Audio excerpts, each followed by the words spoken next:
আমাদের জন্য প্রতিজ্ঞাবদ্ধ।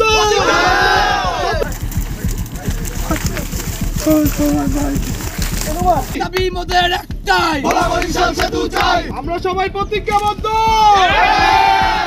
আমরা বাধ্য হয়ে আজকে আমরা নদীতে নেমেছি।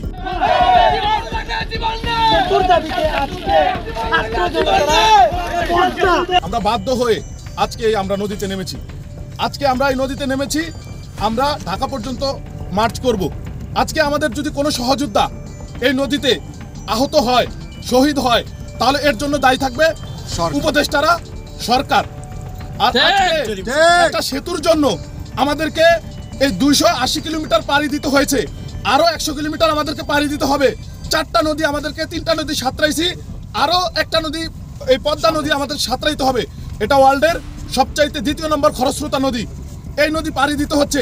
এইটা আমাদের ব্যর্থতা না, এইটা এই রাষ্ট্রের লজ্জা যে একটা সেতুর জন্য আমাদের মতো সাধারণ শিক্ষার্থীরা আমাদের এই জীবন বাজি রাখতে হচ্ছে। ভোলা বরিশাল সেতু চাই, দাবি মোদের একটাই, দাবি মোদের একটাই, ভোলা বরিশাল সেতু চাই। লাশ লাগলে লাশ নে, ভোলা বরিশাল সেতু দে। প্রশাসনের লোকজন বাধা দেওয়ার কারণে আমরা যেতে পারি নাই তাদের সাথে ট্রলার নিয়ে। ইতিমধ্যে প্রশাসনের লোক অলরেডি তাদের কাছে হয়তো পৌঁছে গেছে, তাদেরকে নিয়ে আসবে। দুঃখের বিষয় হচ্ছে সময় চলে গেল, আমাদের সেই দাবি বাস্তবায়নের কোনো প্রকার আমরা পদক্ষেপ এখন পর্যন্ত দৃশ্যমান আমরা পাই নাই। আপনারা জানেন যে খুব শীঘ্রই জাতীয় নির্বাচনের একটা তফসিল ঘোষণা করা হবে এবং তফসিল ঘোষণা করার পরবর্তীতে এই সরকারের কোনো প্রকার এই দাবি বাস্তবায়নের সুযোগ থাকবে না। তাই আমরা চাই আমাদের দাবিগুলো বাস্তবায়নের জন্য সরকার তফসিল ঘোষণার আগে একটা পদক্ষেপ নেওক।